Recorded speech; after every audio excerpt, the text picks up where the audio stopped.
ನಿಶ್ಚಿತವಾಗಿಯೂ ಕೂಡ ಮುಂದಿನ ಸಾರಿ ಭಾರತೀಯ ಜನತಾ ಪಕ್ಷ ಸ್ವಂತ ಬಲದಿಂದ ಹಾಗೂ ನಮ್ಮ ಜೆಡಿಎಸ್ ಅವರ ಪ್ರೀತಿಯಿಂದ, ಜೆಡಿಎಸ್ ಅವರ ಬಗ್ಗೆ ನಾವು ಕೃತಜ್ಞತೆಯಿಂದ ಹೇಳಬೇಕು.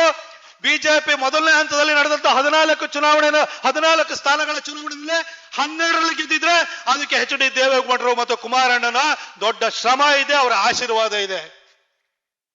ತುಮಕೂರಿನಲ್ಲಿ ಇತಿಹಾಸದಲ್ಲಿ ಅತಿ ಹೆಚ್ಚು ಮಾರ್ಜಿನಲ್ಲಿ ಸೋಮಣ್ಣ ಸಾಹೇಬರು ಗೆದ್ದಿದ್ರೆ ಅದಕ್ಕೆ ಎಚ್.ಡಿ. ದೇವೇಗೌಡರು ಸಾಹೇಬರು ಮತ್ತು ಕುಮಾರಣ್ಣನ ಕೊಡುಗೆ ಇದೆ. ಇದು ಜೆಡಿಎಸ್ ಅವರು ಕೂಡ ನಾವು ಬಿಜೆಪಿ ಮುಂದೆ ಜೊತೆಯಾಗಿ ಹೋಗ್ತೀವಿ.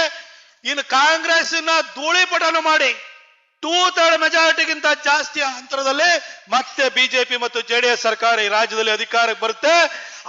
ಹಾಗೆ ಅಧಿಕಾರಕ್ಕೆ ಬರುವಂತ ಸಂದರ್ಭದಲ್ಲಿ ತುಮಕೂರಿನಲ್ಲಿ ಮತ್ತೊಂದು ಸಾರಿ ಬಿಜೆಪಿಯ ಬಾವುಟವನ್ನ ನಾವು ಯಾರ ನೇತೃತ್ವದಲ್ಲಿ ಹಾರಿಸಬೇಕು ಹೇಳಿ? ನಮ್ಮ ಸಿದ್ದೇಶಣ್ಣ ನೇತೃತ್ವದಲ್ಲಿ ಹಾರಿಸಬೇಕು. ನಾವು ಅದಕ್ಕೋಸ್ಕರವಾಗಿ ನಾವೆಲ್ಲ ಒಟ್ಟಿಗೆ ಇರೋಣ, ಒಟ್ಟಿಗೆ ಕೆಲಸ ಮಾಡೋಣ ಅಂತ ಹೇಳ್ತಾ ಇವತ್ತು ನಮ್ಮ ವೇದಿಕೆಯಲ್ಲಿ ಅರವಿಂದ್ ಲಿಂಬಾವಳಿ ಅವರಿದ್ದಾರೆ. ಅರವಿಂದ್ ಲಿಂಬಾವಳಿ ಅಂತಂದ್ರೆ ಸಂಘಟನಾ ಚಾತುರ್ಯ ಅಂತ. ಯಾವುದೇ ವಿಷಯ ಇರ್ಬೋದು, ನಾವಾದ್ರೆ ಬಡಬಡ ಅಂತ ಮಾತಾಡ್ತೀವಿ, ಆದ್ರೆ ಅವರು ಪ್ರತಿಯೊಂದ್ರ ಬಗ್ಗೆನೂ ಹೋಮ್ವರ್ಕ್ ಮಾಡುವಂತವ್ರು. ಇನ್ನೊಬ್ರು ಸಾಹುಕಾರರು ಬಂದಿಲ್ಲ ಇವತ್ತು, ರಮೇಶ್ ಜಾರಕಿಹೊಳಿ ಸಾಹೇಬ್ರು, ಕುಮಾರಣ್ಣ ಇಲ್ಲೇ ಇದ್ದಾರೆ. ಇವರ 3 ಜನ ಪ್ರಯತ್ನ ವಾಲ್ಮೀಕಿ ಅಭಿವೃದ್ಧಿ ನಿಗಮದ ಹಗರಣ ಏನಿದೆಯಲ್ಲ, ಆ ಹಗರಣದ ಬಗ್ಗೆ ನಾವು ಅದನ್ನ ಏನೇ ಹೋರಾಟ ಮಾಡಿದ್ರೆ ಈ ಮೊಂಡು ಸರ್ಕಾರ ಏನಿದೆಯಲ್ಲ, ಎಮ್ಮೆ ಚರ್ಮದ ಸರ್ಕಾರಕ್ಕೆ ಏನು ಉಪಯೋಗ ಇಲ್ಲ ಅಂತ ಹೇಳಿ ಕೋರ್ಟ್ಗೆ ಅಪ್ರೋಚ್ ಮಾಡಿ ಇವತ್ತು ಸಿಬಿಐ ಎನ್ಕ್ವೈರಿಗೆ ಕೋರ್ಟ್ ಆದೇಶವನ್ನು ಮಾಡಿದ್ರೆ ಅದಕ್ಕೆ ಅರವಿಂದ್ ಲಿಂಬಾವಳಿ ಅವರು, ಸಾಹುಕಾರರು ಮತ್ತು ಕುಮಾರಣ್ಣ ಕಾರಣ. ಇವರು ಈ ಒಂದು ಹಗರಣದಿಂದ ಸಿದ್ದರಾಮಣ್ಣ ಮೂಡಾದಿಂದ ಬಚಾವಾಗಿರುವಂತ ಸಿದ್ದರಾಮಣ್ಣ ವಾಲ್ಮೀಕಿ ಹಗರಣದಲ್ಲಿ ಮನೆಗೆ ಹೋಗುವಂತ ಎಲ್ಲ ಸಾಧ್ಯತೆ ಇದೆ.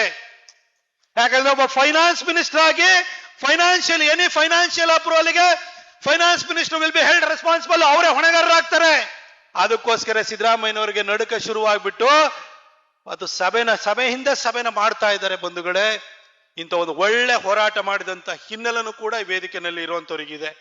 ನಾವೆಲ್ಲ ಸೇರಿ ಬಿಜೆಪಿಯನ್ನು ಕಟ್ಟೋಣ. ಈ ಭಾಗದಲ್ಲಿ ನಮ್ಮ ಸಿದ್ದೇಶಣ್ಣ ಅವರ ನೇತೃತ್ವದಲ್ಲಿ, ಅವರ ಮಾರ್ಗದರ್ಶನದಲ್ಲಿ ನಾವು ಮುನ್ನೋಡಿನ ಅಂತ ಹೇಳ್ತಾ, ನಾನು ಸಿದ್ದೇಶಣ್ಣವರಿಗೆ ಆ ತಾಯಿ ಚಾಮುಂಡೇಶ್ವರಿ ದೀರ್ಘಾಯುಷ್ಯವನ್ನು ಕೊಡ್ಲಿ, ಆರೋಗ್ಯವನ್ನು ಕೊಡ್ಲಿ, ನಮ್ಮೆಲ್ಲರನ್ನು ಕೂಡ ಮುನ್ನಡೆಸುವಂತಹ ಶಕ್ತಿಯನ್ನ, ಚೈತನ್ಯವನ್ನು ಕೊಡ್ಲಿ ಅಂತ ಹೇಳಿ ನಾನು ಪ್ರಾರ್ಥಿಸ್ತಾ ಹಾರೈಸ್ತಾ ನನ್ನ ಮಾತನ್ನು ಮುಗಿಸ್ತೀನಿ. ಬೋಲೋ ಭಾರತ್ ಮಾತಾ ಕಿ.